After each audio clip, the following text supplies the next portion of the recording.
Alright, asante sana mpenzi mtazamaji wa Kisii FM YouTube pale digital. Unaweza kutupata kwa njia iliyo safi kabisa.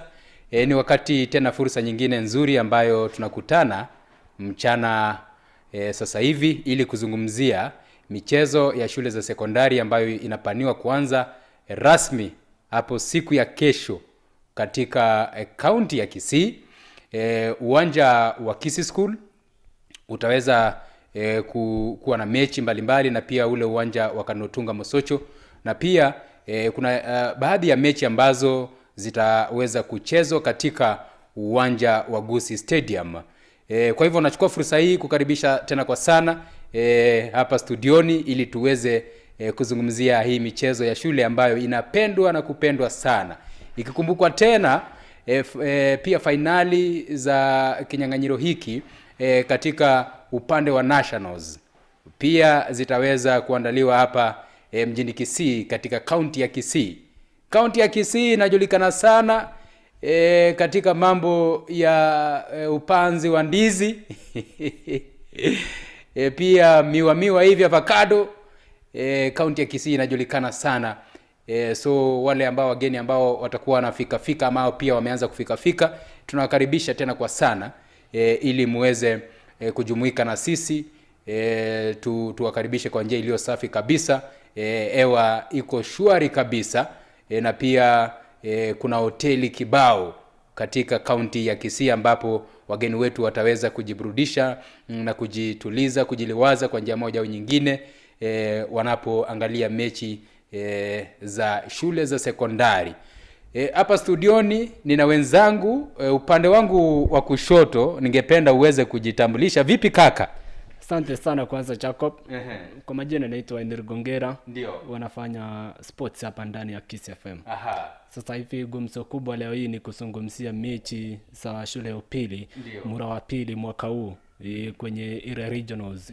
Kumbuka kaunti mbalimbali, kaunti ya Kisumu, Mabei, Migori, Kisii na pia Nyamira, timu ambazo zilibuka katika kaunti sasa zitakutana kwenye hiyo sehemu ya regionals na tutakuwa tunazungumzia kundani sana. Ni kweli hujawaambia pia wewe hata kama Chelsea inataabika hata kama Chelsea inataabika hujawaambia wewe ni mshikaji mkubwa wa Chelsea.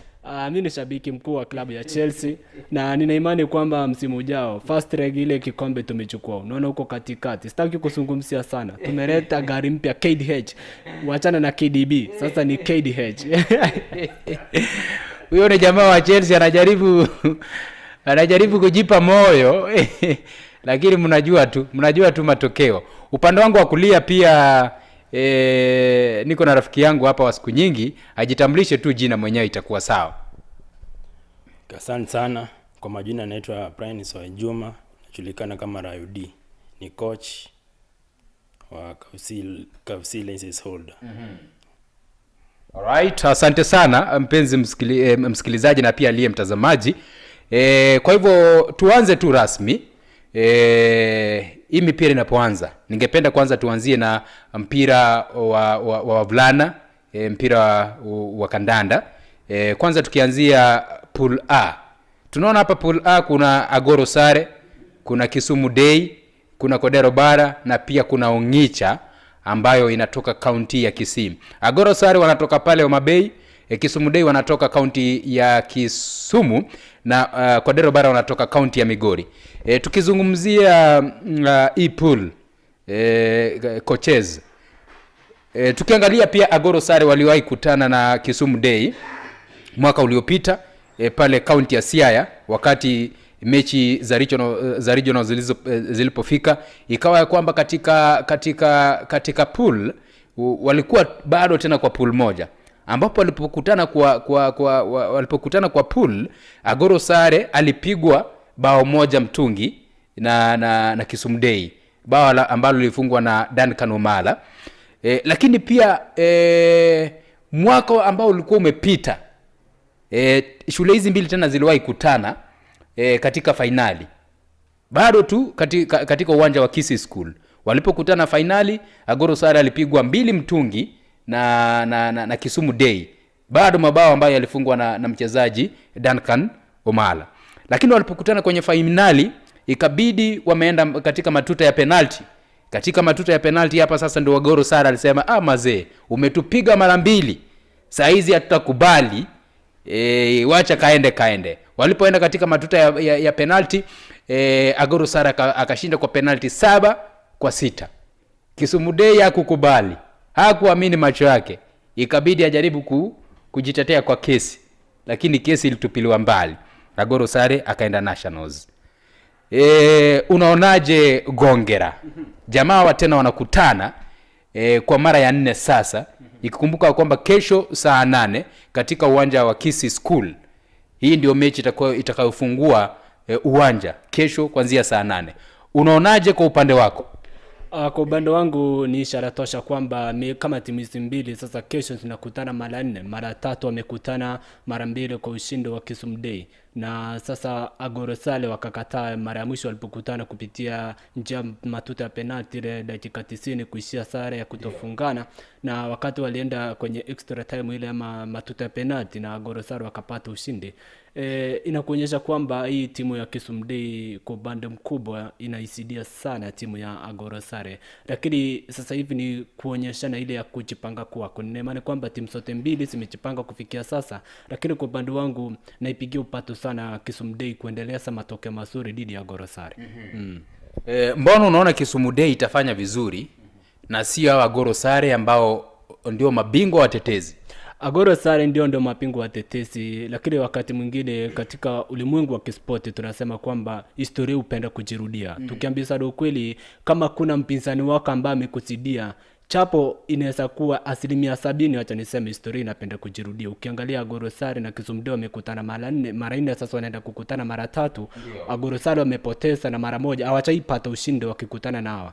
Na ikumbuke hiyo ilikuwa finali wapokutana wawili, na sasa hivi sio finali.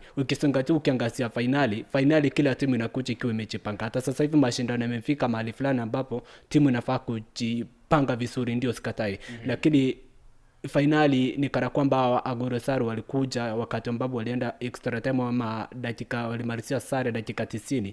Walikuwa wamejipanga sawa. Kwa sasa ninadhani kwamba ile nguvu na uzoefu ambao wako nao Kisumu Day wanajua kwamba wale wapinzani wetu tukowafikia, tunachua mahali ambapo tunafanya hivi na vile, watashinda tu mechi rahisi kwao, mimi nasema. Alright.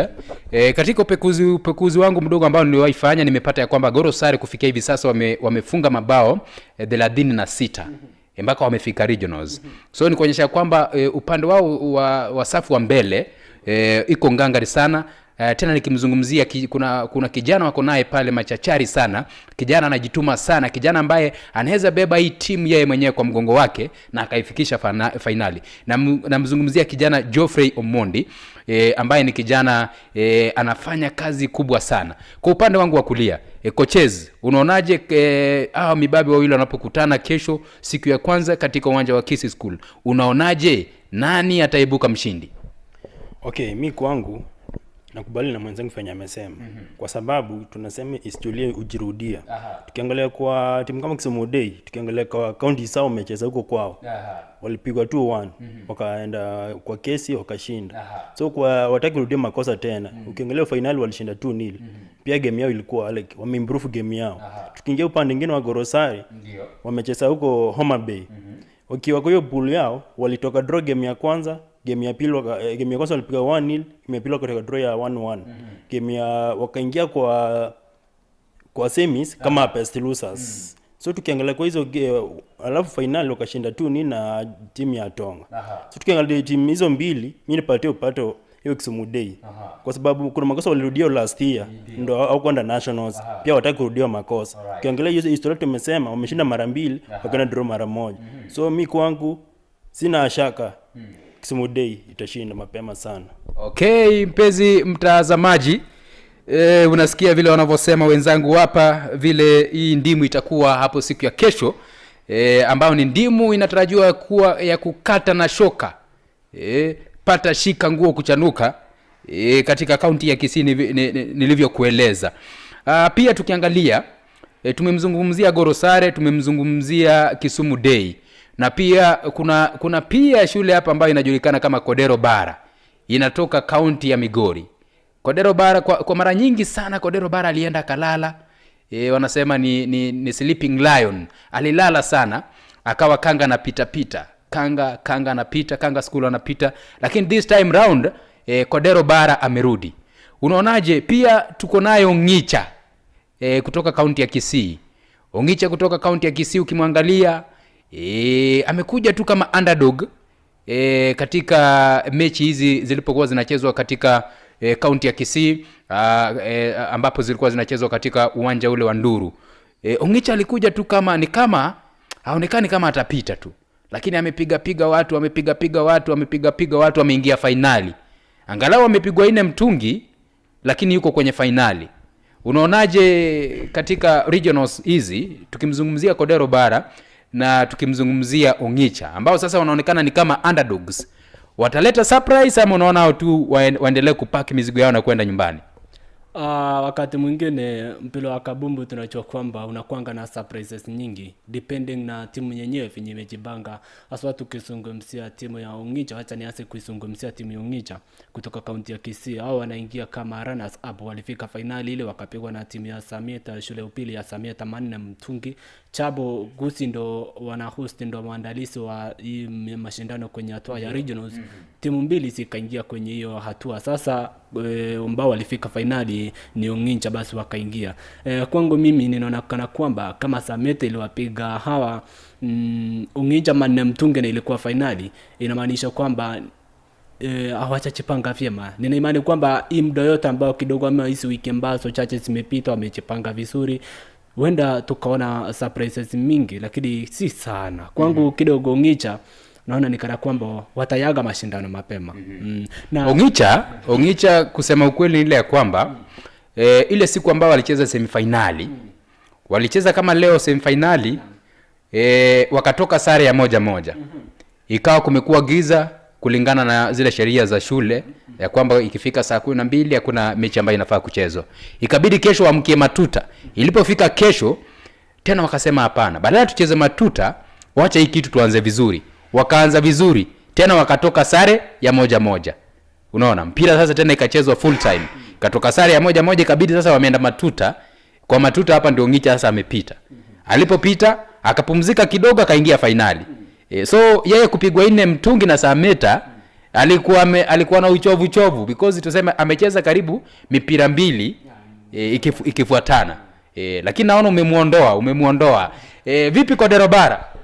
Kodero Bara wamekuwa akipotea sana kwenye mashindano, ndo wameingia tena.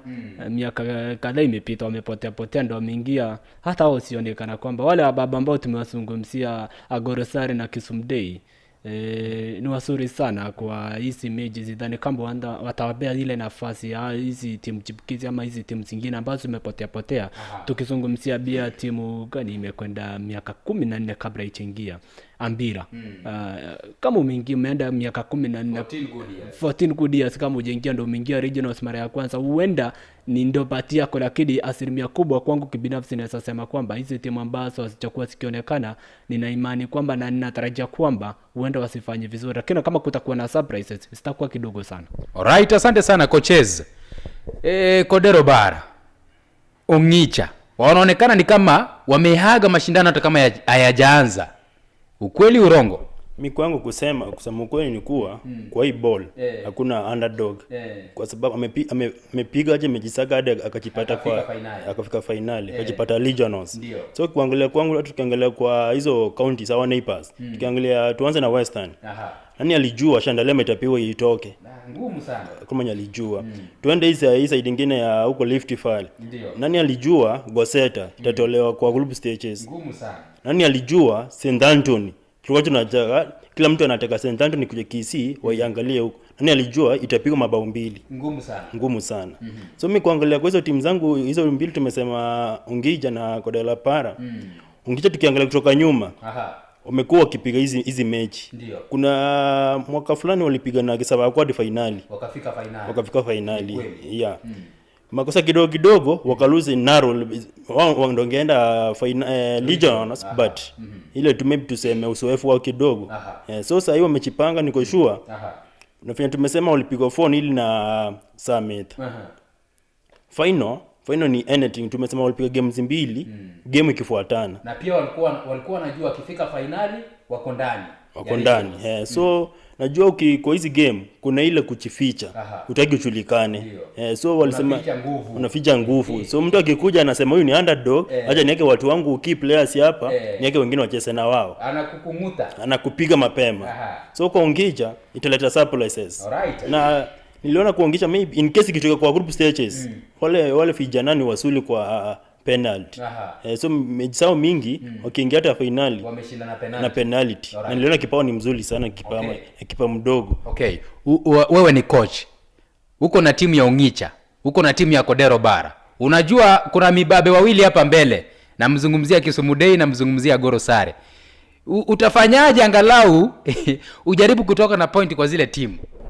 Kitu ya kwanza, kwa hizo timu mbili, najua kwa hizo timu mbili first thing na prevent hizo mabao, usifungwe hali ya goals. Ukifungwa hali ya goals vijana wote shatoka game. So the first maybe 10 minutes utaka tu ni broki.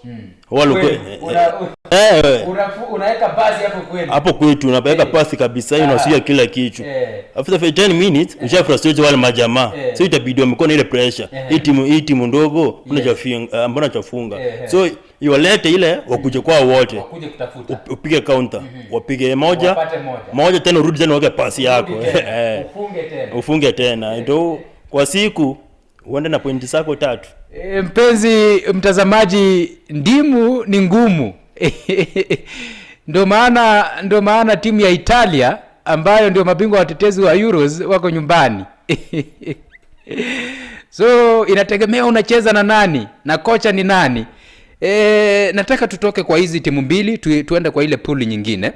Lakini kabla hatujaenda kwa ile pool nyingine, ulivyosema Brayo, coaches, kuna mibabe ambao ndo mabingwa katika kaunti zao, lakini tunavyozungumza hivi sasa wako nyumbani. Kisa na maana wamepigwa na wakayaga haya mashindano. Ukweli. Kwa muda mfupi nataka tuangalie zile shule ambazo zimeweza pigwa na kwenda nyumbani, ambao walipaniwa watafika kwenye regionals. Tumzungumzie Onjiko. Onjika alifanya vizuri sana, alikuwa pale last year pale Siaya. Tumzungumzie St Mary's Yala ambaye ameinvest sana kwa haya mashindano, lakini hivi sasa yuko nyumbani. Alipigwa na nani? Ambira. Tumzungumzie Agai, pia alijaribu Viga Boys. Tumzungumzie Obonuka, shule ya Usenge High ilikuwa regionals last year. Tuzungumzie Oriwo Boys, Ringa Boys. Na tumzungumzie Goseta ambaye kwa mara ya pili, I think kwa mara ya pili mfululizo ama 3 amepigwa na St Antons Kitale. Lakini sasa pia St Antons Kitale kwa finali pia yeye kakutwa, kapigwa na St Joseph's, kaenda nyumbani. Ndio huyu Shandarema ameenda nyumbani. Ndio Kakamega Homeboys akina Barding aziko. Hii inatufunza nini katika huu mpira? Kwa kila siku tukiamka ball will change. Ndio kitu ya kwanza tunafaa kujua, ball will change. Na siku hizi hatucheze na majina. Hapana. Sasa tuseme maybe kama hii game ya kisha tumesema maybe Onjiku Ongicha na maybe na Kisumu Day. Wengi watakuja maybe wame expect. Wanajua huyu huyu ni sure bet. So hao wengine watakuwa tu wamechikakamua tu. Wapige game yao watulie. So kwa saa hii ball imechange. Na saa hii watu wengi wamejua ball, wameinvest. Principal wengi wameinvest kwa hii ball. So ni ile tu preparation pia na mazoezi. Okay. Asante sana. Tuangalie ile pool B ambayo inazishikanisha timu za Matutu kutoka kaunti ya Nyamira. Tuzungumzie timu ya Sameta kaunti ya Kisii. Tuzungumzie timu ya Tonga kutoka kaunti ya Mabei, na pia timu ile ya mwisho ambayo iko katika ili kundi ni timu ya Ambira inatoka kaunti ya Siaya. Tuzungumzie dabi ya Sameta na Matutu. Hizi timu ziko nyumbani. Hizi timu kwenye kaunti zao zimejaribu sana. Asua timu ya Matutu, hii ni raundi ya pili inaingia regionals ikifuatana. Walikuwa pale Siaya. Niliona pale Siaya walitoka sare na Ndonyo. Alafu pia kuna utafiti wao nilikuwa nimeangalia hapa. Nilikuwa nimeuandika mahali hapa kwa simu. Waliwahi toka sare au Matutu waliwahi toka sare na Ndonyo, waliwahi pigwa na Onjiko mabao 2-0 na mabao yote yalikuwa penalty, na pia waliwahi pigwa na Usenge bao 1-0. Hii pia ilikuwa penalty. Alafu nikiangalia mwaka wa 2024 Matutu walipiga Rio Siago bao 7 mtungi, wakapiga Esani bao 8 mtungi. Walipofika division Matutu walipiga Rioga bao 2 mtungi na wakaipiga Nyakungu Boys bao 2-1. Kwenye sub county Matutu alipiga Riabe bao 3 mtungi, akapiga Nyaibasa bao 2 mtungi na akapiga Mocheno bao 4 mtungi. Tumzungumzie Sameta. Uliwahi angalia mechi zake, ukiwa umefuatilia amecheza vipi? Kwa mechi zake ukiangalia, tukifanya utafiti sana, najua kwa hizi kaunti zetu mbili ya Kisii na Nyamira, unapata huku chini ball si vile competitive kama hizo kaunti zingine. Sasa tunaangalia kwanza maybe hapo county. Hapo ndo maybe tunapata ma champion kutoka different sub counties. Amechezaji. So tukiangalia game ya kwanza aliweka kwa pool ya timu 3. Alikuwa yeye, akawekwa na Mariwa, inatoka huko Sauti Mgirango, akawekwa na Itumbe. Game ya kwanza alitoka draw ya 3-3. Lakini alikuwa ameshinda 3-0 first half. Alikuwa amefunga Itumbe mabao 3 first half. Inaonekana ni kama coach aliona ameshinda hii mechi, akafanya ugeuzi fulani, ama kuliendaje mpaka Itumbe akasawazisha hadi mabao 3. Kwa hii game kuna ile tunaita concentration. Sapata maybe kama coach hakufanya maybe hiyo sub, kuna concentration ya players.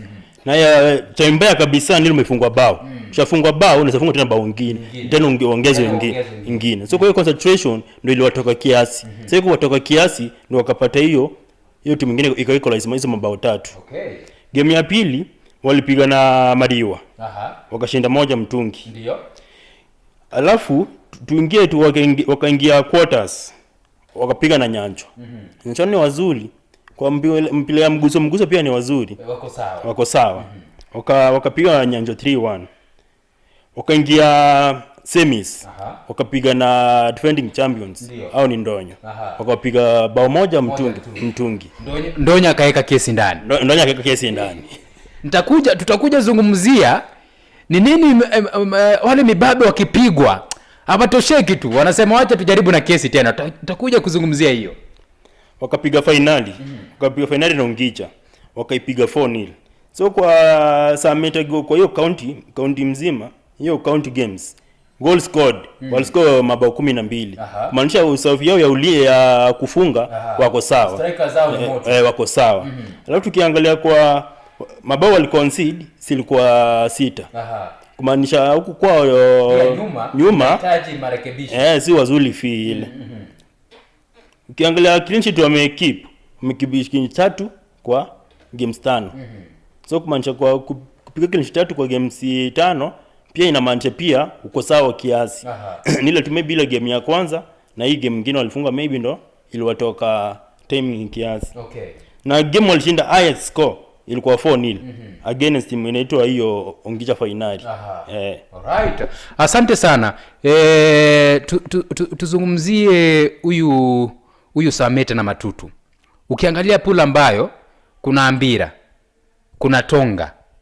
Kulingana na wewe, teams ambazo zinatoka pale ni timu 2. Kulingana na wewe, kati ya Matutu na Sameta, kwanza hii mechi yule ambaye atakayeshinda hii mechi ya Sameta na Matutu akona uwezo mkubwa sana wa kuingia semifinali. Sijui kwa upande wako na kulingana na utafiti ambao umefanya 1 2 3, unaona nani atapita? Kwa game ya kesho, wakati mimi niliangalia kati ya Matutu na Sameta, pia niliangalia Matutu kwa safu ya ulinzi. Wako sawa. Tukiangalia kwa county games hizo walipiga. Game ya kwanza walipiga na Nyansiongo. Wakashinda 2 mtungi. Game ya pili walipiga na Diomego. Pia game mimi kwangu kama coach, hiyo game ilikuwa maybe ile nsito feel. Junior ni wale tunasema underdogs, na pia walikuja wakakubali wakapiga mabao mingi. Wakapiga mabao 6. Wakaingia semis. Wakapiga draw na Nyaivasa. kana penalty wakapigwa pia wakapita ile wakasema sasa hii kesi ambayo nimesema tutakuja zungumzia alipopigwa aliweka kesi. Lakini kwa bahati nzuri kwa Matutu, lakini kwa bahati mbaya kwa Naivasha kesi ilipita kwa Matutu. Wakaenda finali. Piga finali na Gekano bado wakatoka draw, wakashinda penalty 4-2. So mimi kuangalia safu ya ushambulizi ya Matutu hawako poa. Kumaanisha kwa hii county games wamefunga mabao 2. Mimi kwangu kitu hizo ya Rio wameka mabao 6. Wamefunga mabao 2. Sasa mimi sina final wameenda hadi penalty. Wapiga sare. Kumaanisha kwa safu ya shambulizi Matutu wako chini. Maybe kama walienda kufanya maybe wakatrain more hatusikajua. Lakini kwangu na expect Sameta itafunga bao juu wamefunga mabao mingi. Napiga angalia Matutu tuliangalia hizo games za last.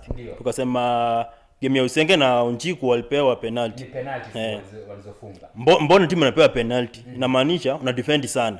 Ndio. Hiyo tunazungumzia ule mwaka uliopita. Ule mwaka uliopita, Na huu mwaka yenda ikawa hiyo inaweza tokea. Inaweza changia pia. Sasa kumaanisha kwa Matutu na hiyo Sameta wako sawa tiki-taka. Ile ball ya kubuild kwenda. Wakicheza. Matutu wako sawa physical game. Ni wazito, ni vijana wamekula wakashiba vizuri. Ni wazuri physical game. Pigwa hivyo na Biringirika, nguka mbali. So kwa hiyo game ya kesho mwenye atashinda atapiga finali. Alright. Kwa hizo timu mbili. Alright. Nikurudishe nyuma kidogo. Kati ya Goro Sare na Kisumu Day, ulisema Kisumu Day atapita. Kwa hiyo mechi ya kesho. Hapa hivi nani unaona atapita? Kwa game ya Sameta na Matutu, hiyo ni dapi. Hiyo ni kisi dapi. Na ni mechi ambayo nafikiri itajaa sana katika uga ule wa Cardinal. Kuna uwezekano mpenzi mtazamaji tulete hii mechi. Sababu hii mechi itakuwa inachezwa pale, itakuwa ni mechi ya Gusii Derby, inachezwa pale Cardinal Tunga. Najua ya kwamba kuna wale wengi ambao watapata fursa ya kufika pale Cardinal. Kwa minajili ya Kisii FM 94.1 Enkayumu Gusii, tutahakikisha kwamba hii mechi tumeileta moja kwa moja. Kwa wale ambao wako nyumbani, wale wako mbali hawezi fika pale, wakaweza kuitazama moja kwa moja kutoka uga ule wa Cardinal. Hiyo mechi itakuwa ni sali kwangu. Sare. Sare. Hata mimi kuna kitu naniambia kwamba hii mechi itakuwa sare. Sababu ukiangalia ni wazuri sana kwa ufungaji wa mabao Sameta. Na ni wazuri sana kwa upande wa kuzuia kutofungwa Matutu. So, hii mechi ni kama kuna yule ambaye atafungwa moja kali ya uchungu ama itoke sare. Gongera. Waonaje kaka? Nazungumzia Sameta na Matutu. Ukizungumzia timu ya Sameta na Matutu ndo mara ya kwanza nadhani wanakutana katika mechi hizi za regionals, na itakuwa nzuri sana kuona derby kutoka Kisii ama kutoka Gusii. Itakuwa kubwa ndio. Kwangu binafsi tumeangalia tu mwenzangu hapo coaches amezungumzia, amesema timu ya Matutu wanakuwa wazuri sana kwa ile defense. Lakini wanasema the best way of a defense is to attack. Wale wakisuia sana na timu ya Sameta swa nikizungumzia. Nimekuwa nikitazama mechi zao kidogo. Wale ni watu wa tikitaka hapa na pale, wanapanga kutoka nyuma wakisonga, katikati wanasonga. So sile tikitaka sawa huenda sika wafuta sana hii timu ya Matutu kusonga mbele ama kuja katikati. Angalau Sameta wale ni ubunifu na akili yao watatumia sana. Nina imani kwamba sile tikitaka sawa zitawasaidia sana kujaribu kubuild up ile na kuwafuruta kuja mbele kidogo ile timu ya Matutu, angalau kutoka kwenye ile eneo lao la kulinda sana. Lakini ile kitu na expect sana ikiwa Matutu watatangulia kufunga goli tena itarasimu hiyo mechi mienda sare ya kufungana bao moja kwa moja. Lakini ikiwa Sameta watatangulia kufunga, itabidi hii timu ya Matutu ime open up the game, angalau kutafuta lile bao na katika ile harakati ya kutafuta bao wataongezwa la pili. So ina depend ikiwa Matutu ndo watatangulia kufunga, tena wale watarudi ni wazuri sana kwa kuzuia, watarudi sana kuzuia katika ile harakati ya kuzuia. Huenda hata Sameta wakapata penalty, na wale ni wachanja sana. Nimeangalia mechi sawa, mtu anaingia kwenye kisanduku tu. Tunajua hapo Kenya hamna VAR, referee akipoint ile penalty tena itakuwa penalty. Saa nina imani kwamba basi Matutu wakitaka hii mechi iende extra time ama ishie sare watangulie kufunga, lakini wakisubiri eti waanze dakika ya kwanza kama ni ku defense tena Sameta tawapiga kama si moja mtungi basi ni mbili mtungi. Alright, asante sana.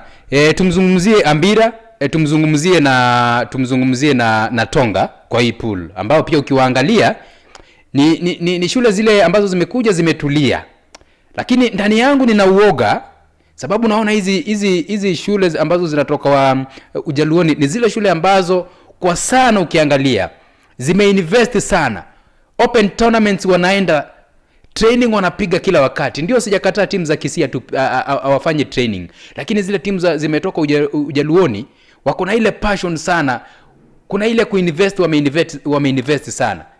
Kuna uwezekano kochezi ya kwamba semis tusipate timu kutoka eneo la Kisii. Tunamzungumzia Mbira, tunamzungumzia Tonga. Kuna uwezekano, inategemea na game ya kesho.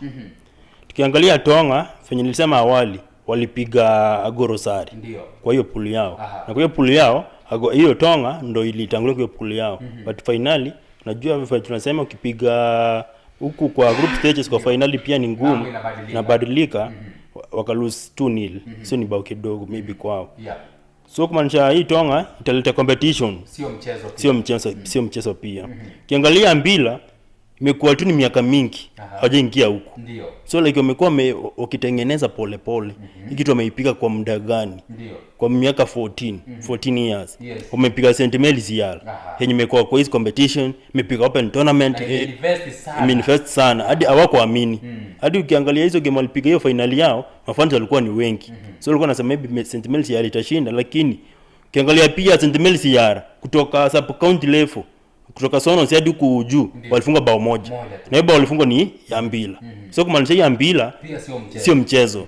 Mimi kuangalia kwangu nikiona ya Mbila inatangulia kwa hiyo group. Kuangalia kwangu. Ukiangalia unaona ya kwamba Mbila atapita kwa hiyo group. Namba 2 unampa nani? Namba 2 timu ya Kisii. Sasa hapo umesema acha Kisii ingie katikati. Alright. Gongera. Kwa hii pool unaona nani atapita? Kwangu kibinafsi kusema kweli, timu ya Mbila unachua sasa, mpira nao ni kuchipanga polepole. Tuna ile kitu tunasema kuchipanga polepole, ni kama kwamba hii Mbila wamechipanga kwa miaka 14 ndio wameingia. Sitaki kusema kwamba ni bahati, lakini acha niseme kwamba imani yangu kwao ni kwamba wamechipanga polepole. Ile kuchipanga polepole kwa miaka 14 mwisho wamefika kwenye hatua za regionals.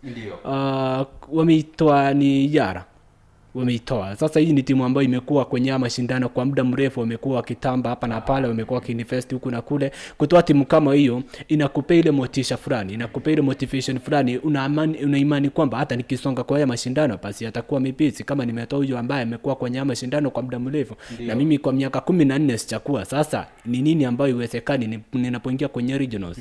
Tena nina imani kwamba wakikuwa na hiyo mentality na hiyo criteria watasonga na watatangulia kwenye hilo kundi ambavyo coaches amesema. Alright, asante sana.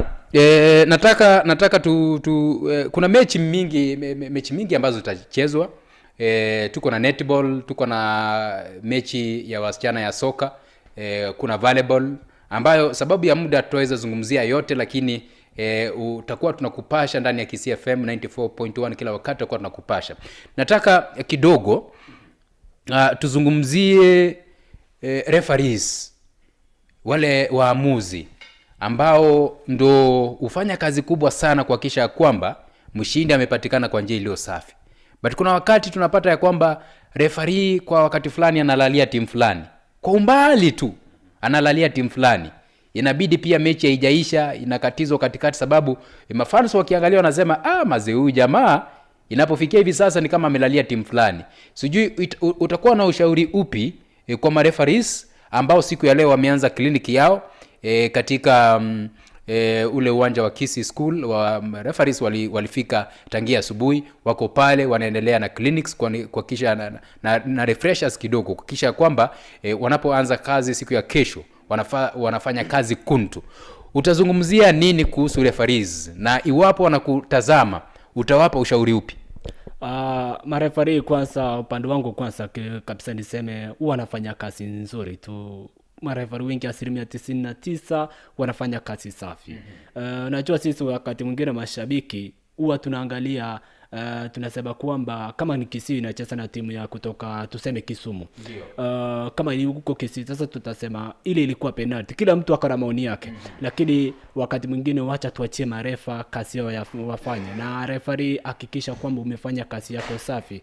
Na ingekuwa ni maoni yangu, tuseme kama kuna timu ya Kisii inacheza na timu kutoka kaunti nyingine, kwa mfano tuseme kutoka kaunti ya Kisumu, basi watafute refa ambaye atoki kwenye eneo la tuseme kwenye hizo kaunti mbili, watafute refa wa kaunti nyingine ambaye anatoka kwenye eneo lingine, basi kuwe na Kisumu. Maana kama watakuwa refa kutoka Kisii, timu ya Kisii ishinde, watasema kwamba yule refa alifefa timu ya Kisii, basi nina imani kwamba ile management itatafuta kama ni mkufunzi wa kutoka kaunti nyingine, mechi kama ni kaunti ya Kisii na kaunti ya tuseme ya Kisumu wanakutana, watatafuta hata kaunti nyingine, isikuwe ni kaunti ya Kisii na Kisumu. Asante sana mpenzi mtazamaji. Ningependelea tena kidogo tuangalie soka ya wasichana kwa takriban dakika 10, lakini kabla tufike hapo kulingana na referees na ile tajriba unayo, ule uzoefu nao kwa hii miaka michache ambayo umeangalia mpira ama miaka mingi ambayo umeangalia mpira, utasema vipi, utawapa ushauri upi mipira hii inapoanza hapo kesho? Okay, Jacob, niko na swali moja. Unapata kwa hii game ukilose una blame referee. Ukiwin unasema referee yako sawa. So tukiangalia kwa hizi games zinaanza kesho, kitu ya kwanza ningeomba maybe ofisi safety kwa referee. Juu tumeangalia hizi games kutoka huko county, referee anatolewa mbio, referee anapigwa. Na hii maisha ni ya muhimu. So kitu ya kwanza safety kwa referee. Jambo la pili, kwa marefali wetu, nisema ni wote. Maybe kuna wale tunasema hawakuona vizuri. Ndio. Unajua maybe ukiwa kama mwenye anachangia sana hizi games na alipika mosi, maybe ni mwalimu. Mwalimu na insight, maybe mwalimu akienda huko, fans wataona kama mwalimu ameona. Sisi ni nani? Mtu wa pili ni coach. Maybe coach pia ameenda maybe kulalamika. Ndio. So kwa hizi games zinaanza kesho, mingi ningeomba maybe mafans, maybe kwanza tuanze na walimu, tuache kwanza fans, tukuje fans baadaye. Walimu, technical bench, tafadhali.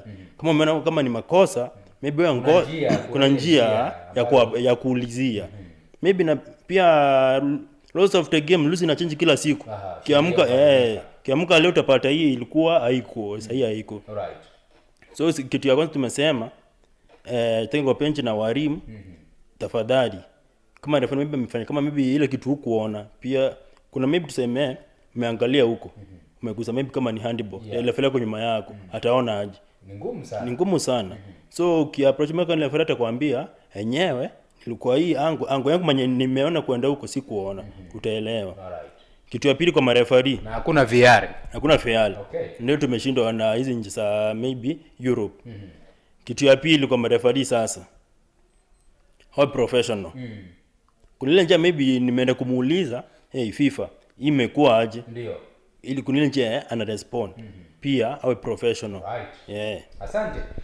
Nataka tuzungumzie mpira wa wasichana kidogo, tuangalie fixture ambazo pia timu hizi zitakuwa zinakutana kesho katika uga wa Kisii School na ule wa Cardinal. Tuangalie kuna pool A, kuna Luaki, kuna Migori. Pia kuna shule ya Alara Nyabisase. Pool B kuna Moremani, kuna Nyakach, kuna Geke, kuna Awinga. Tuzungumzie St Mary's Luaki. Last year alifika finali akapigwa na Nyakach St Mary's Luaki. Amekuja tena wakati huu, lakini saa hizi amewekwa pool pamoja na Migori Educational, akawekwa pamoja na timu ya Alara na Nyabisase. Nimzungumzie Nyabisase na pia nimzungumzie Moremani. Nyabisase amesonga kwa county kwa sababu tu ya kesi ambazo tukimaliza kuzungumzia hizi mipira za wasichana tutakuja kuzungumzia hizi cases. Mbona zinakuwa nyingi? Nyabisase amepita katikati sababu ya kesi. Anaweka kesi inapita. Vile vile Moremani. Kwa mfano, Moremani alipigwa bao 5 mtungi na Kirongorori. Alipopigwa na Kirongorori akasema sisi tumekubali. Mmetupiga 5 mtungi. Lakini tuko na shida na mwanafunzi mmoja ambaye si mwanafunzi wa shule ya Kirongoroli. Mwanafunzi akaitwa akaulizwa, vipi msichana, unasoma hii shule? Akasema kidogo akawa kigugumizi. Ikawa principal ifuatiliwa, na ilipofuatiliwa ikapatikana ya kwamba ni kweli yule msichana ndio ni mwanafunzi lakini asomi Kirongoroli. Ikawa Moremani amepata chance ya kuingia finali. Alipoingia finali, Nyabisasa kwa upande mwingine naye alikuwa ameweka kesi, naye akaingia finali. Moremani akashinda 1-0. But wote wameingia regionals. Sijui mbona naona timu za Kisii ndio wavulana watajaribu jaribu. Lakini mbona naona timu za Kisii kwa pande ya wasichana naona tukitembea na gunia ya mabao. Mbona naona hivyo? Okay, kuona kwangu tuanze na shule ya Moremani. Kwanza kuingia county, timu ilikuwa inafaa kuingia ni Mubamba. Ile maybe ile kitu ilifanyika kwao, ikabidi hao waletwe kama kwa county. Kufika kwa county hawakuonyesha kama wanastahili kuwa hapo kwa county. Wakapigwa maybe fanye tumesema wakaingia na makesi hadi finali, wakaibeba. So ndio kuingia kwa finali, Pesilusa anasabeba. Hiyo huwezi kujua. So kuona kwangu kwa hii shule ya Moremani itakuwa ngumu sana kucompete kwa hiyo bull. So ni kuomba kwangu wasuie sana wasipiwe mabao mingi. Mpenzi mtazamaji, kesho ndio kuna uondo mbalimbali, lakini pia nyoyo zitateseka. Ndio tunakupanga ya kwamba ndio tunapenda mpira, lakini tegemea majibu matatu: kuna kufungwa, kuna kufungana, na kuna kutoka sare. Na maanisha kuna kupigwa na kuna ushindi, na pia kuna kutoka sare. Unaonaje timu za Kisii soka ya wasichana? Tuzuie ama tuende umundu kumundu? Hii ndio mwache icheze bwana, kuzuia nini? Lakini timu za Kisii hata mimi kuna kauoga fulani niko na upande wa wasichana kidogo tu. Lakini wacha nichipe ule moyo nasema kwamba mpira udunda. Sijui kama utadunda ama tutadundishwa. Itakuwa ngumu sana, lakini angalau timu tumeona kwamba kesi zimekuwa mingi. Kama mtu anaweka ile mamuruki kwa uwanja, tena kila mara mechi kama 3-4 hivi mnategemea kesi na mnasonga, inakuonyesha kwamba na umepoteza hiyo mechi aswa. Hata kama wameweka 10 kama kupigwa 5 mtungi, jamani, inakuwa kasi kubwa sana. Hata kama mchezaji mmoja ama wawili wako hapo, then it means au wengine ambao wenye wameingia kwenye haya mashindano hatua ya regionals na wachakuwa na kesi mingi, nikana kwamba wamejipanga vizuri. Lakini kwa kifupi nasema kwamba naona hata mimi niko na uoga fulani, lakini wacha tu mpira udunde, tunaombea mema. Asante sana. Nikiangalia nikimwangazia St Mary's Luaki, ili yeye kuingia county, walikuwa wametoka sare na Jera Girls. Ukijua Jera pia ni wasichana wazuri sana. Walikuwa wametoka sare na Awinga. Walikuwa pia katika finali walitoka 1-1 na Nyasanda Community. Luaki akashinda kwa penalty. Walipofika finali, Luaki walitoka sare 1-1 na Awinga. Ikabidi waende penalty ambapo Luaki alishinda, lakini wote wakaingia regionals. Kisa na maana Luaki ndio mabingwa watetezi. Mwaka ukiangalia pale kwa sub county, ukiangalia sitaki kuzungumzia kwa sub county, but nataka kuzungumzia kuna msichana mmoja pale shule ya St Mary's Luaki anafanya kweli. Anajulikana kama Gaudensia Ouma. Huyu msichana anajulikana kama Gau. Yuko pale kwa Kenya under 15 side, anacheza pale. So na kufikia hivi sasa amefunga mabao 10. Ni kumaanisha kwamba hii Luaki pia sio mchezo. Lakini tumzungumzie Nyakachi. Ukiangalia Nyakachi pia kile kikosi ambacho kilicheza Chapadimba, wengi wao wako pale. Ukiangalia pia ndio mabingwa watetezi wa Chapadimba. Kati ya Luaki na Nyakachi, unaona nani atafanya kweli? Nimeangalia Nyakachi, wale vijana ni wasuli, wanakapiga. Pia shambulizi wanafunga. So mi kwangu kwa hizi games hizi timu za wasichana tumeona sote, naona Nyakachi ni kama iko na mteremko. Alright. Tuzungumzie shule ambayo inatoka kaunti ya Nyamira Geke Girls. Wamekuja kwa raundi ya kwanza. Niliangalia mechi yao finali wakicheza. Niliona sio wabaya vile. Wakifanywa polishing kidogo watatesa. Umeangalia Nyakach. Standard ya Nyakach na ya Geke kwa umbali ukiangalia iko vipi? Tukiangalia Geke pia ni wazuri. Lakini kitu Nyakach maybe tawashinda maybe midfield. Wale wanakaa na ball, wana possess. Na Geke wanategemea wanapiga 2-3 wanachukua nje. 2-3 wanachukua nje. So kumaanisha kwa hiyo game yao na nimena wako kwa pool moja. Na tuna expect tuko nao finali. Tutaona finali. Nyakach na Geke tutaona finali tena. So unaona St Mary's Luaki haendi mahali. Maybe anasatolewa semis but hao wawili wataingia finali. Right. Wacha tu time will tell vile wazungu usema. Nataka sababu ya muda, nataka tuangalie mamluki. Ili suala la mamluki limekuwa shida mara kwa mara. Unapata shule anajua vizuri ya kwamba kabisa huyu naye si mwanafunzi. Lakini ana doctor vitu, anatengeneza vitu inaitwa gushi. Ni gushi ama namna gani Gongera? Mimi si mzuri sana kwa Kiswahili lakini najaribu. Zile vitu fake. Jamaa unaona ya kwamba ukimwangalia unasema mazee huyu naye yake. Hata kama ni mwanafunzi bwana. Bwana. Wakati mechi imeanza, uchunguzi unafanyika, inapatikana kwamba huyu jamaa si mwanafunzi. Ushauri wako ni upi kwa walimu wale ambao wamepania kuleta mamuluki, yaani wale ambao si wanafunzi kucheza hizi mechi? Okay, kitu ya kwanza ukiangalia hizi shule zenye hazina mamluki ziko na coach. Professional maybe coach. So kumaanisha huyu coach atakuwa maybe kifunza vijana ball at long last wanajua. So kuna hizi shule unapata wanategemea ile 2 weeks tu competition. Ndio wanaenda maybe yuko soko nasikia wanaambia kijana enda unyoe. So mi kwangu kuleta mamluki kwa hizi ball za shule hatutaki. Kuna school ball games sasa. Mamluki sababu ukweli ni kwamba mpenzi mtazamaji, hapo siku ya kesho utacheza mechi ushinde uwanjani.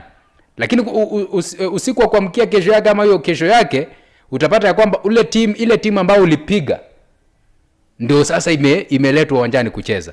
Mashabiki wanabaki kama wamepigwa na butua. Wajua kwamba hao wanafunzi wengine huwa wanacheza kwenye hizo vilabu mbalimbali. Huenda mmoja wao akasema yule kijana tumeicheza naye alifanya mwaka fulani, tuseme kama ni 2020 hapo mwaka 2022 amekaa nje stream miaka 2. Sasa hivi wengi wetu huwa kama unachihusisha kwenye masuala ya spoti, unachezea shule yako huko shule, but kuna venye unaweza pata tena unachezea timu yako ama klabu mbalimbali kule nje. Unaweza kuwa una sport mtu unajua. Then kwa walimu na wasimamishi wa shule mbalimbali then kwa ufupi tu niseme kwamba wacha mechi za wanafunzi wa shule sibaki kuwa wanafunzi wa shule. Na unapoleta yale ama wale mamluki, huenda ukakuwa na kapati fulani ukapita, lakini utakuwa na pati kila wakati huenda wakachulikana mbele na ukadhorewa ile adabu. Wacha wanafunzi wako wacheze, huenda wanachua kucheza vizuri hata kuliko wa mamluki. Alright, asante sana. Alafu kwa nje ya mamluki tuko na njia mbili za mamluki. Kuna moja ule tuseme ni amemaliza shule. Kuna mzazi alimaliza shule kitambo, anatafuta unga na maziwa. Watoto wanamngoja, anaambia wife, weka viatu vya mpira, weka njumu kwa bagi, naenda kusaka nitarudi. Alafu kuna ingine pia tunasikia wanasema 90 days. Hiyo 90 days nitakuja tuizungumzie hapa sababu bado iko hii 90 days pia inaleta shida kwa wale ambao haijui vizuri. Nitakuja tuizungumzie. Kabla tuizungumzie pale kwa mtandao wetu wa Kisii FM digital, mpenzi mtazamaji, tuko live, utaweza kutupata kwa njia iliyo safi kabisa, na pia kwa page tuko live pale. Kwa page anasema Brian Mugambi, anasema kurwa Kenyenya Teachers Training College yuko ndani, anatupata loud and clear. Abraham Nguti anasema live and clear. Kevin Kairianga anasema you they must fall. Nafikiri anazungumzia Kisumu Day. Sema Agoro sare 3, Kisumu Day 1. Governor Moses Mumanyi anasema kazi safi my brother. MC mmoja anasema Sameta na Matutu watashinda. Wesley Nyakaish anasema what happened to St Anton's Kitale? Walipigwa 2-0, wakasusia mechi zilikuwa zimebaki dakika 2, lakini kuna kesi ndani 9-10, sisi tunangoja. Kevin K Rianga anasema Sameta 2 Matutu 2. Hii ni prediction yake. Mtangazaji Ndemo Steven Captain 001 anasema kazi safi sana, salamu kwa Rayodi, unasalimiwa. Gongera salimiwa pia na Ekuchi, asante kaka. Anasema I don't know who will win but I know who won't. Unatuchanganya kaka, kini haina noma. Omosh Dan anasema kazi safi Jacob, patia Brayo salamu zangu kutoka Dhika, niko live ndani. Kijana wako hapa Omosh anakusalimia. Head of Radio Papa Masai, papa wamenyingua, anasema kazi kuntu sana, asante. Tukiangalia cases, timu inapigwa, inapopigwa inaweka kesi. Kwa upande wako unakubalia kesi iwekwe kama mtu amepigwa aenda akiendanga, ama ana haki ya kuweka kesi? Wakati mwingine unajua, tuseme kama uko na ule unaweka kesi kama you have enough evidence, unasema kwamba yenyewe yule au wachezaji yule na yule na yule basi hawakustahili kuwa wachezaji, ama wale wacheza hii shule miaka imepita, wametoka hiyo shule tena haistahili. Mimi kusema kwangu nasema ndio kesi inastahili inawekwa kama uko na ile enough evidence, lakini sianze kuroboka tuseme yule umepigwa tu unaweka kesi. Asante sana. Umepigwa uende nyumbani ama uweke kesi? Kwa kesi tuko na kesi mbili. Kuna moja ni protest, nyingine ni complaint. So Protest ni gani? Protest ni before match. Maybe nimesema huyu Jacob huyu ni msee huyu hafai kucheza. Niko na idea yake. Hiyo ndo protest. Ndio maybe huyu coach anasema hapana, ni mwanafunzi wangu. Tucheze in case hiyo ndo protest. Na complaint nilo mecheza game, nasema chao sikuwa namjua. But after game imeisha ndio yeye mazee nimekuja kuangalia huyu jamaa amenyoa akanifananisha akapiga makeup, lakini vile tumeendelea kucheza makeup imetoka sura yake imekuja. Namjua. So kwa hizi mbili mimi kwangu kuna ile tunasema kama maybe ni coach hiyo timu ama ni mwalimu, ndio anajua huyu ni Jacob maybe. Badala maybe aweke hiyo complaint ama aweke hiyo protest, anasema acha nitegea nikipigwa niweke manashikilia. Hiyo mimi sitakubali nayo. But kama nile maybe hakuwa anagundua but game imeisha, amekuja maybe kugundua, hiyo tu tunakubali. Kisa na maana mimi ningesema ushauri wangu tu kwa walimu wote. Timu ikifika regionals imespend sana, imeinvest sana. Ukapata pia shule ambayo imekuja tu kimungumungu ika-assemble players tu mamluki, haija invest, imekutana tu miezi miwili imepita, wameleta mamluki kibao wamejaza hapo, ndo wakapiga wanafunzi hapo. Nao sitakubaliana. I believe shule iko na haki ya kuweka kesi ni kati ya zile sheria ambazo zimewekwa kwa kesi 9-10. kama uko na evidence tosha ipite. Kuna sheria hapa nataka tuangalie. Nilipekua sheria fulani hapa hivi. Zinasema ya kwamba sheria moja, nikimzungumzia sasa St Anton's Kitale, alipigwa na St Joseph's Kitale. Defending champion pale national. Hakuna sasa ati leta mtu nationals, yeye ni defending champions. Kama utapigwa kwa sababu county chako kimeisha. So St Anton's Kitale ile kesi ameweka, kama haitamsaidia yake imefanya nini? Imeisha until next season. Pia kuna kama team kwa region, for example tuzungumzie national sasa. Kila region inafaa kuleta team moja. Kama region fulani haitaleta team, ni kumaanisha kwamba ile region ambayo ina host italeta team mbili. Kwa mfano sasa upande wa Northeastern region unapata kwamba wale Waislamu kidogo na soka ya wasichana hawaendi pamoja. So tuseme kama mwaka huu hizi region wale ambao wataingia finali, kuna uwezekano mkubwa ya kwamba number 1 na 2 wale finalist wataqualify kwenda national, sababu ile timu kutoka Northeastern region wasichana hawachezi kandanda. Sijui kama wataanza mwaka huu. Pia kuna sheria nyingine ambayo inasema wanafunzi timu zote lazima zilete wanafunzi, na hao wanafunzi lazima wawe wamekaa kwa shule zao kwa muda wa masiku 90. Ile inaitwa 90 day rule. Na pia kuna sheria inasema, so 90 day rule ni kusema ya kwamba yule mwanafunzi ambaye atacheza kuanzia kesho lazima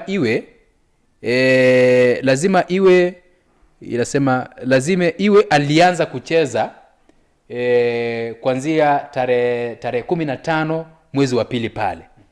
Lazima iwe alicheza tarehe 15 mwezi wa pili. Kama hakucheza huyo ni mamluki, na anazungumzia pia ni kama ametransfer kutoka shule moja kwenda shule nyingine. Na pia kuna ile ambayo inasema ya kwamba so kama mchezaji, kama ulitoa mchezaji shule fulani, lazima iwe ile ya mwisho ulimtoa shule, ile date ya mwisho ambayo serikali inajua na wizara ya elimu inajua, iwe ni tarehe 15 mwezi wa 11 last year, ndio akuwe eligible. Kama amekuja tarehe 20 November hawezi cheza, because hiyo 90 day rule ijafanya nini, haikumkuta. Na pia inasema ya kwamba repeater, yule ambaye amefanya form 4 akakuja kurepeat, 90 day rule pia inafanya nini, inamwangazia. Alafu inasema kwa hii 90 day rule pia inasema hivi, repeater aweze kuja kurepeat this year, akacheza this year, itabidi kama amerepeat. Sasa sijui ni kama huyu form 4 itabidi kama ameenda form 2 ama form 3 ndiye acheze next year. Miaka pia iko. Na miaka sasa iko. Sasa sijui repeater form 4 unaona atacheza ama acheze? Huyu acheze, masomo tu asome apate ile elimu shule. Right. So hizo ni baadhi ya zile sheria ambazo tumezungumzia. Kwa kumalizia nataka tuzungumzie mafans. Ukiangalia mpira wa Kenya upande wa sekondari za shule, ukweli ya kwamba mpira wa Kenya mechi za sekondari za shule, hizi mpira utazamwa sana na halaiki, umati wa watu kushinda hata KPL. Mpaka tunashindwa kwamba ni management ya KPL ndio iko mbaya, because ukiangalia wale watu ambao watafurika katika uwanja wa Kisii School, watafurika katika uwanja wa Cardinal, watakuwa wengi sana wanatizama hii mechi ya shule. Lakini ukiangalia KPL ya Kenya hakuna. Fans wanachangia sana hii mechi kuwa nzuri, kuwa tamu. Lakini kuna wakati mwingine unaangalia unapata kwamba fans wanaharibu mechi. Unapata fans wanaharibu mechi. Ushauri wako kwa fans kama wewe Henry Gongera ni upi? Sisi wote ni mafans, wote tunapenda mpira. Tukienda kutazama mpira tujue matokeo ni matatu. Kitu ya kwanza kuna kupigwa, kuna kushinda na kuna sare tena.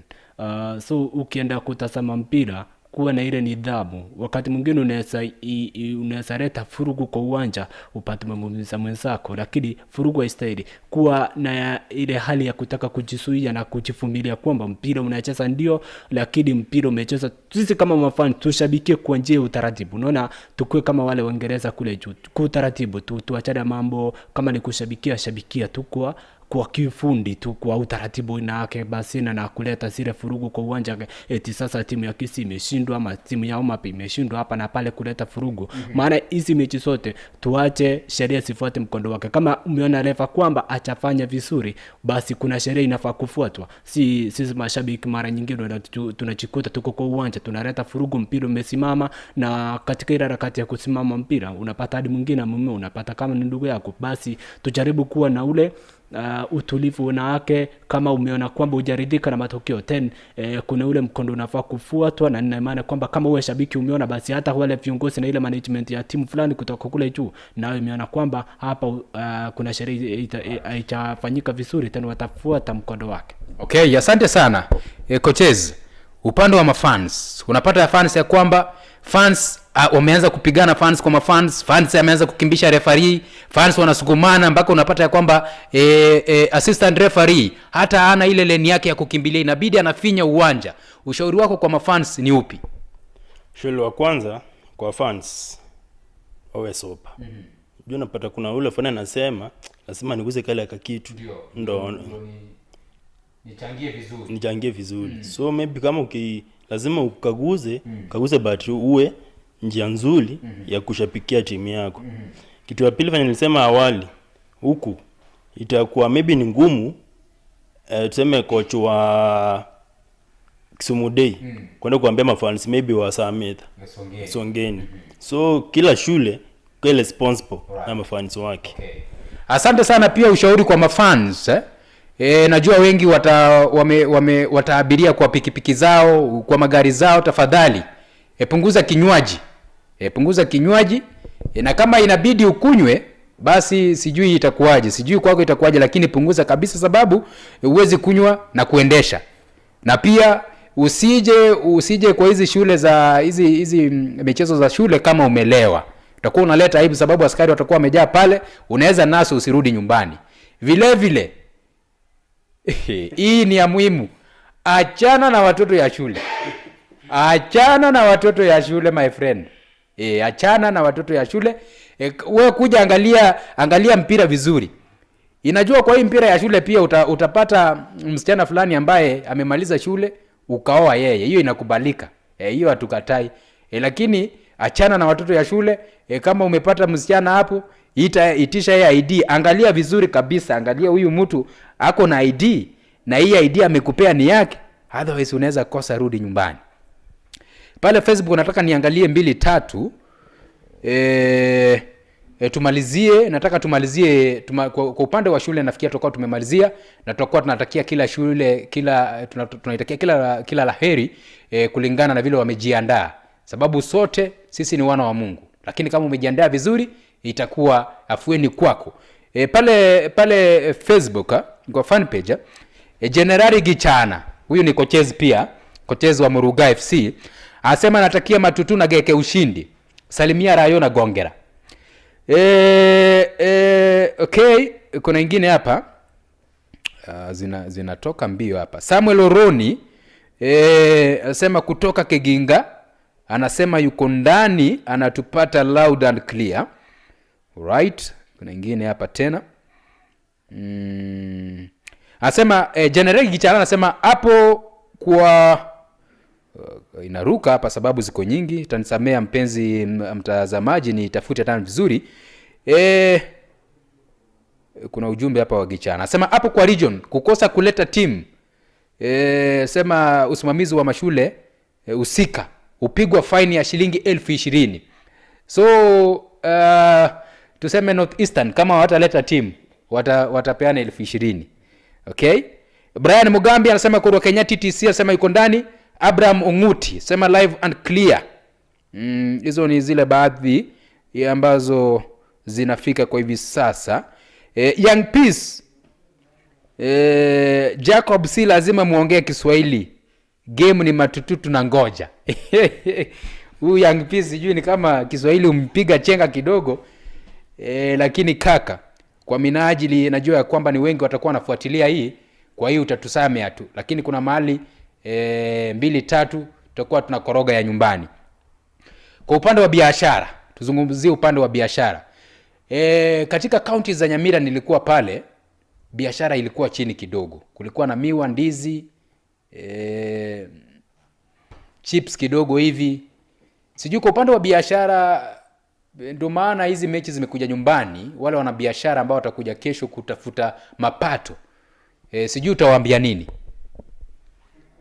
Kesho wakuja kwa wengi. Kwa sababu watu watakuja kuwatch hizo game ni wengi. Na lazima wanajua tumbo lazima. Na wanajua kutoka Ujaluoni unajua Kisii is a land of matoke. So matoke kuwe kwa wingi pia. Wana biashara unawaambia nini? Wajaribu kutengeneza, kila mwana biashara kuje na urka ya kama shughuli yake ile ya kutengeneza vyakula tofauti. Hasa venye mwenzangu amesema, kama watu watatoka hizi kaunti mbalimbali basi washughulikie kama ni matoka hapo, kichanganya kidogo huku na maharawe tena. Watu wataenjoy wakati mechi kuma Bumskoni, watu wanapata chakula kule, wanashiba kidogo. Wakirudi uwanjani mambo inakuwa shwari. Si eti sasa mechi tumefika regional. Unajua sasa hii ni regional, kaunti mbalimbali sipo. Unapata tunaleta miwa. Sasa kuna wale classes sawa, tuacha niweke, kuna wale wenye wanakuja na magari, kuna wale wako na kitu wanataka kukula hata kama ni kuku. Mtu akijitokeza kule kwenye uwanja aweke maeneo pasuli tu hapa, atengeneza hata kuku kidogo, atengeneza kugali, itakuwa sawa kuliko kule nje. Okay, asante sana. Mpenzi mtazamaji, tunajaribu kuangazia mechi za shule ambazo zitaanza kesho. Kiwango ni pale tunasema Nyanza Regional Secondary School Championship zinaanza kesho katika county ya Kisii. Nazungumzia shule ya Kisii School itakuwa ina host baadhi ya mechi, shule ya Kanotunga Mosocho itakuwa ina host baadhi ya mechi, na pia zile high risk matches zitakuwa zinachezwa katika uwanja wa Gusii Stadium. Tunaenda kumalizia, ningependa pia tuguzie mechi za Euros, ikijulikana kwamba siku ya leo pale semis namzungumzia mwana Hispania atakuwa anakutana na mwana Faransa. Hii ni moto, shika pata, shika nguo kuchanuka. Ile tunasema itakuwa fire. Ile itakuwa sijui kuna ule mwanamuziki anasemanga ni welewele anasemanga kama nini ama ni yolo. Hii mechi ya Spain na France. Spain amemtoa mwandalizi wa mechi hizi kinyang'anyiro hiki, German, Ujerumani. France amemtoa nani yule? France ametoa nani?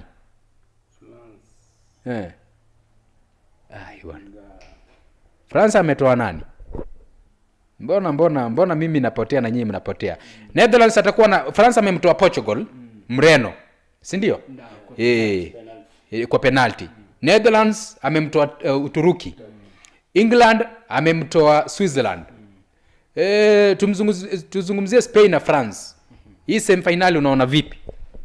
Kuanzia saa 4. Ni mechi ambayo itakuwa ngumu sana kwa timu zote mbili, lakini kwa upande mkubwa naona iwapo Uhispania watashinda bao moja kwenye dakika 90, basi itarasimisha kwenda sare ya kutofungana dakika 90 na mwisho kabisa kwenye zile 30 za nyongeza, basi Uhispania watashinda. Kwa nini nasema hivyo? Ukiangalia timu ya Ufaransa haijakuwa na matokeo mazuri katika ile safu ya ushambuliaji. Ukimwangalia wana wachezaji wasoefu na wazuri, lakini kufikia sasa hawajakuonyesha ule ubunifu wake akina Kylian Mbappe. Ni kama hii mechi haijawaingia kabisa, na tukisema kweli ni timu ambazo zote mbili zimejipaka. Kwa upande wa timu ya Uhispania, ukiangalia kijana yule Lamine Yamal na kijana yule Nico Williams asusumbua sana kwenye safu ya ushambuliaji, na Uhispania wao wakipata nafasi huwa waachi. Then kwangu kibinafsi nazungumzia kwamba kuna venye ninahisi kwamba Ufaransa watayaga mashindano siku ya leo. Alright, asante sana. Coaches, kwangu tukiangalia Spain kuna sale tunasema key players watamiss. Tukisema huyu Carvajal alipewa red card, Morata atakuwa. So hiyo ni pigo kubwa kwao. Tukiangalia upande mwingine wa France, wamemiss ile surface za Pogba.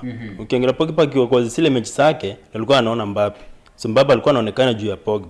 But kwa hizi game ya leo tukiangalia, mimi napatia France upatu. Itashinda hiyo mechi.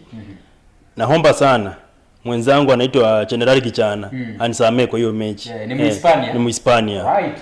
Ukiangalia Spain walitoka mimi pia kuna msukumo fulani unaniambia kwamba huyu Spain si rahisi, because ukiangalia kutoa yule ambaye ana host haya mashindano sio kitu iko 1+1. It needs resilience sana. Na pia ukiangalia mwana Faransa, ukiangalia amekuwa tu akipita, ameshinda, ameingia mpaka semis bila bao ya open play. Unaona?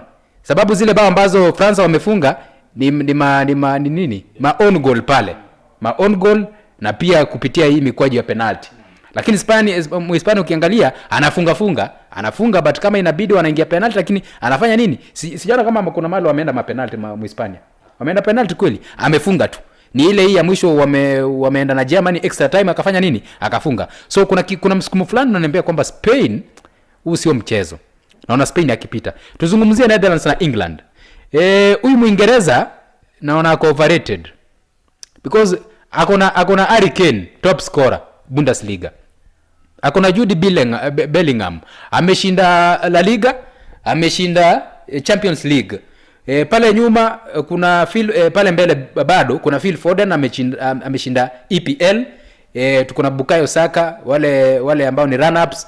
Kuna Declan Rice pale, iko na majina makubwa, lakini ile njia ambao wanacheza auone system of play, auoni ile ya kwamba mpira unapanga kutoka nyuma, yani unaona tu ile flow ikienda mpaka pale mbele, haiko kwa England. Sijui ni maoni yangu ama kwa upande wako una mtazamo upi? Pia ni kuna mtazamo part kwa football kuna kitu tunaitwa chemistry. Chemistry ni ile kujelia players hawajeli pamoja, hawajaingiani. So ule coach amejaribu kwa njia zote but imekataa kuingiana.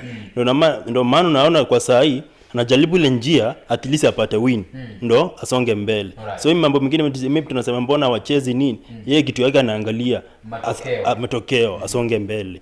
Na mimi kwangu napatia England upatu, na pia wakiingia finali napatia England high chances za kubeba hiyo kikombe. Spain na France umesema ni full time ama ni extra time France? Hiyo sijui fanye itaenda but at long last France atapita. Okay. Netherlands na England. Ni mechi ambayo ukiangalia timu ya England chapo mashindano tangu yanza ichakuwa ile England ambayo tulikuwa tunaitarajia haswa sana kusakata soka, imekuwa hapa na pale.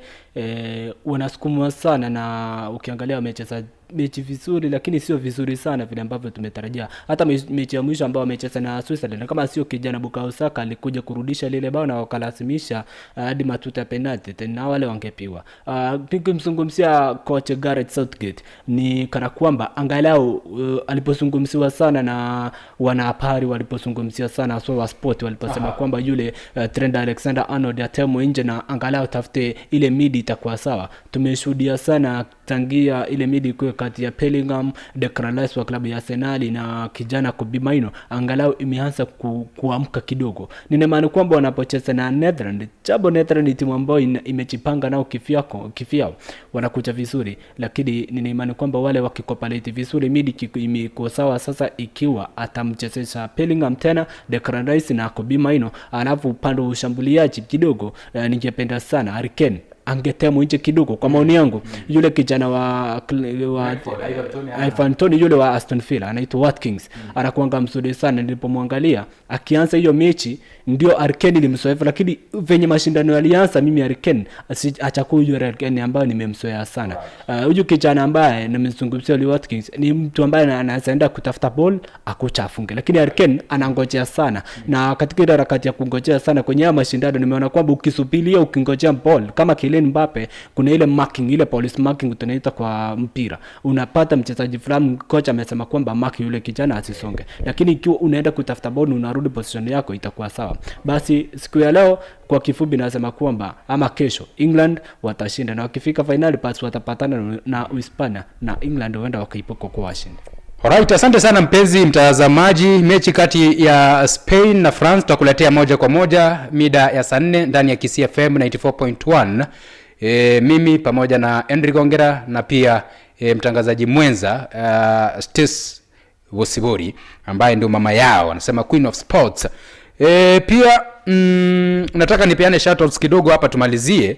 Kama kutakuwa na la ziada itakuwa basi tutakuwa tunakutana kuanzia siku ya kesho. Kwa mtandao anasema Nyasimi Dennis, nitapenda mkileta hiyo game live. Sijui anazungumzia gani but kuna uwezekano tutajaribu tulete mechi zote live. Obed Mabera anasema watching you live from Garissa town. Ezra Mumanyi anasema Matututu the bank, kesho tupatane live. Maximo anasema nimekosa ila nitajiunga nanyi. Joshua Munguru Ishmael anasema Kurwa Nyatieko Milimani Kenyozi niko ndani. Generali Gichana anasema salimia Rayodi. Wemsi Ayecha Ainyona anasema kazi safi, Matutu all the way. Esbon Kiaga anasema hapo lazima tutafika. Okay. Obed Mabena anasema kwa biashara wanaofia stock ni in case furugu ianze mazee. Kuna kaukweli fulani hapa. Sijui kama kuna la ziada lako la mwisho, sababu naona ya kwamba muda umewadia. Tutakuwa tunatoka na kumalizia hapa. Kisa na maana tunatakia kila timu tunaitakia mema. Timu zetu najua kuna wale ambao wanatoka mbali wameanza safari hivi sasa ili kuweza kufika kwenye kaunti ya Kisii. Mwenyezi Mungu akaweza kufanikisha wakafika salama. Lako la mwisho Gongera ni lipi? Aswa ningependa kuzungumzia mashabiki wa timu wa kaunti ya Kisii. Sasa hivi mashindano yapo kwetu sasa. Kama mashindano yapo kwetu, basi ni fursa yako kama wewe mpenzi wa soka kujitokeza moja kwa moja na kuweza kushuhudia yale mashindano moja kwa moja. Wanasema kwamba ukijionea hailinganishwi na vile mtu ambavyo atakuaditia, utangojea mimi ende kuongea nikuje hapa nikuaditie namna gani. Wewe jitokeze mashindano hapo Kisii, hapo Cardinal Tunga na Kisii School, shuhudia mashindano, soka zitakuwa safi, mechi zitakuwa safi, basi itakuwa inafurahisha sana. Lakini kikubwa tujaribu kukuwa na ile nidhamu, discipline kwa hali ya juu, ndo watoto wetu, wanafunzi wetu wacheze soka safi, ndo angalau hata ile talent inapochaguliwa kule basi na anakuwa furugu, unaonekana yule kijana akienda mbali atakuwa sawa. Tumeona kwamba mechi ikiwa na utulivu hadi inakuwa rahisi sana. Ma scouts hapa na pale wanakuja wanaangalia, na ningependa ndio ma scouts wa timu ya taifa, vilabu mbalimbali sasa hivi mechi, nina imani kwamba ligi mbalimbali sipo mapumzikoni, basi sitembee kwenye haya mashindano na wanaweza pata wachezaji wazuri ambao wanaweza kuwa na wasponsor na wasaidia katika vilabu zao mbalimbali, hata kama ni KPL, NSL, Nyanza Regional League na vilabu zingine mbalimbali. Basi wale ma scouts wajitokeze moja kwa moja, itakuwa nzuri sana. Wacha tupata uwanjani, hii ndimu iendelee kudunda hadi nationals. Alright, kabla nimpashe coaches Rayo, Polycarp Ogao Onyinkwa anasema from staff room tupo young PC nilisoma yake. Kuna jamaa anaitwa 04 Obaga anasema kuchi Nyaribari iko na warembo, hata mke wangu anatoka huko, mimi mambo na wanafunzi no. Alright, okay, huyu amekataa. Abdan Kata anasema bwana yeye ni ndimu nyumbani, ndimu nyumbani. Rayo D. Okay, nashukuru sana ambao umetufuatilia kwa hii shughuli, imeshapoa. So kwa wale kesho, those teams traveling, I wish them all the best, safe journey, wafike kwa grao, chase game at least free from injuries. Kitu ya kwanza tuna wachungane, tutake maybe kijana wenyewe atoke kwa ana mguu. La pili kwa match officials, wish all the best, game safi, mpige shughuli safi. Nikimalizia my advice maybe kwa hizi teams siko pre-season, tafadhali tembeni Kisii, tuone Taranta, tufanye scouting, tuchukue vijana at least. In all time, only time tutapata young talents watakuwa huku waingie maybe kwa clubs, maybe kama ni regionals, division 2, division 1 NSL, top league KPL, vijana wapate kitu at least kwa kipisi kwa nduku mbele. Asanteni sana. Alright, asante sana mpenzi mtazamaji, kufikia hapo ndo tunafikia kikomo. Langu la mwisho, ombi langu ni la kwamba kila sehemu, kila sekta imakinike. Kama ni walimu wafanikisha kwamba wanafunzi watakuwa wanafika mashindano hayo vizuri, wakirudi nyumbani vizuri.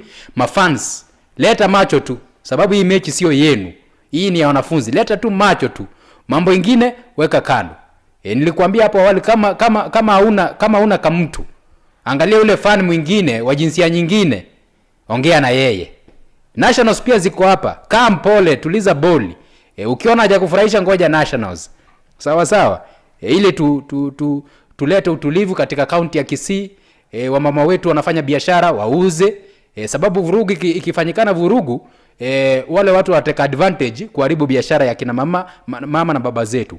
Vijana wetu wa bodaboda, mkue wasafi. Najua nyinyi ni watu wasafi sana, lakini kuna wale wawili watatu wanawaharibia.